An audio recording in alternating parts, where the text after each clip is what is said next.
नमस्कार दोस्तों, आज की वीडियो में आप सभी को 36 साइज़ के ऊपर 4 टक्स बेल्ट ब्लाउज की कैसे कटिंग करते हैं चलिए समझाता हूं।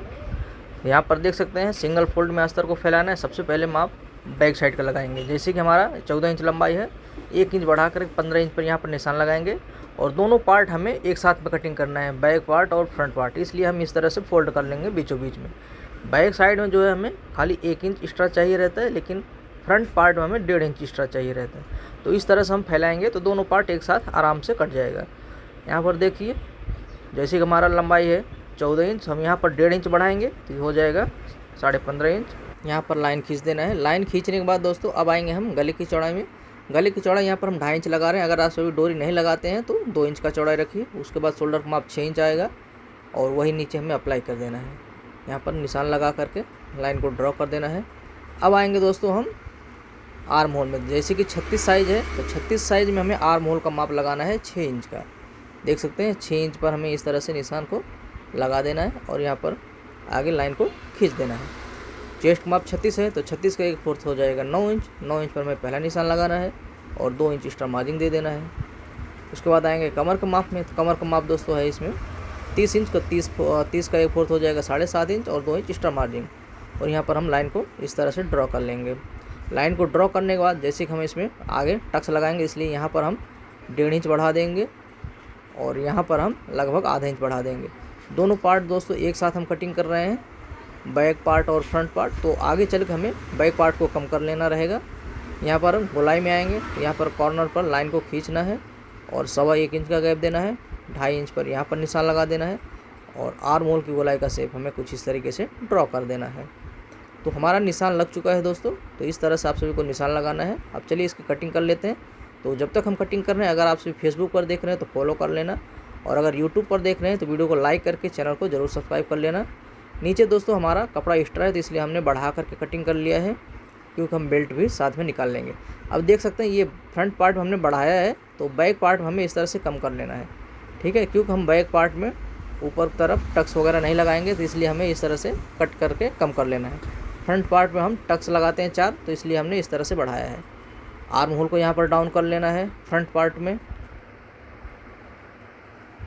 आर्म होल को डाउन करने के बाद गले की लंबाई जो भी रहे आपको आधा इंच बढ़ा करके यहाँ पर निशान लगाना है। और ध्यान देना है, अगर आप माप लेते वक्त सीधा माप लेते हैं तो कटिंग करते वक्त भी आपको सीधा ही कटिंग करना है।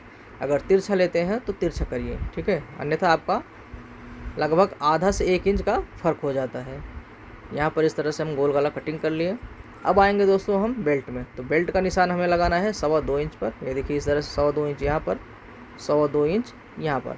और कुछ लोगों को समझ में नहीं आता है कि 2.25 इंच 2.25 इंच किससे बोलते हैं। तो यहाँ पर देख सकते हैं 2 इंच यह है और 2 सूत ऊपर गए तो 2.25 इंच, 2 सूत नीचे आया तो 2.25 इंच, ठीक है। इस तरह से 2.25 इंच और 2.25 इंच आप सभी समझ सकते हैं।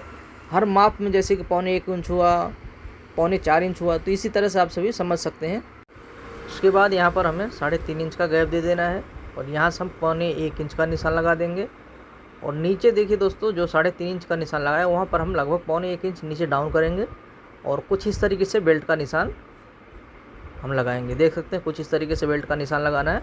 अब उसके बाद हम इसकी कटिंग कर लेंगे। तो इस तरह से निशान लगाने का मतलब ये रहता है कि बैक बीच में जो हम टक्स लगाते हैं ना, तो टक्स लगाएंगे जब तो अच्छे से सीधा हो जाएगा। जैसे कि हमने बढ़ाया था 1.5 इंच, यहाँ पर 1.25 इंच लेना है और 1.25 इंच इस तरफ, ठीक है। ये देखिए ऐसे, और यहाँ पर हमें कट लगा देना है। यानी जितना हमने बढ़ाया था उतना का हम जो है यहाँ पर टक्स लगाएंगे।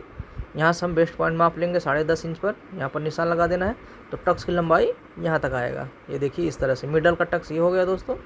अब यहाँ पर आएंगे सामने वाले में, तो सामने वाले का इस तरह से इंच को रखना है, इसका मिडल निकाल लेना है। मिडल निकालने के बाद यहाँ पर कट लगा देना है और टक्स की लंबाई हमें रख लेना है लगभग 2 इंच। टक्स की लंबाई में 2 इंच का यहाँ पर इस तरह से रख लेना है। उसके बाद हम साइड में आएंगे। साइड वाले में ये इस तरह से हमें रखना है और यहाँ पर हम 3 इंच का गैप दे देंगे। टक्स की लंबाई हमें लगभग 4 इंच का रख लेना है इस तरह से, ठीक है। यहाँ पर भी हम निशान लगा लेंगे और यहाँ पर साइड में आएंगे। साइड में आने के बाद यहाँ पर 2.5 इंच पर निशान लगा देना है और टक्स की लंबाई लगभग हमें 5 इंच का रख लेना है। सभी टक्स के बीच में दोस्तों लगभग हमें 2 से 2.25 इंच का गैप रखना है। यहाँ पर हम माप लेते हैं, देख सकते हैं, ये देखिए 2 इंच का हमें लगभग गैप रखना है सभी टक्स के बीच में, तो इस तरह से दोस्तों हो गया है हमारा 4 टक्स ब्लाउज का कटिंग। अब यहाँ पर पहले बेल्ट आपको कटिंग करके समझा देते हैं। जैसे कि हमने बढ़ाया था 2.25 इंच, तो 2.25 इंच यहाँ पर नीचे हमें बढ़ा लेना है, 2.25 इंच यहाँ पर बढ़ा लेना है और सीधा हमें यहाँ पर निशान को लगा देना है। अब उसके बाद बेल्ट का शेप हमें कुछ इस तरीके ड्रॉ कर देना है। ये तो हमारा फिक्स माप हो गया है, लेकिन इसमें हमें ये देखिए सिलाई मार्जिन ऐड कर देना है, लगभग 1.25 इंच से 1 इंच का ले लेना है। ठीक है, ये देखिए इस तरह से बढ़ा करके हमें कटिंग कर लेना है। तो कुछ इस तरीके से दोस्तों हमारा 4 टक्स बेल्ट ब्लाउज की कटिंग हो चुका है 36 साइज़ में। तो आप सभी को जानकारी कैसा लगा कमेंट करके बताइएगा। वीडियो को लाइक करके चैनल को जरूर सब्सक्राइब कर लेना।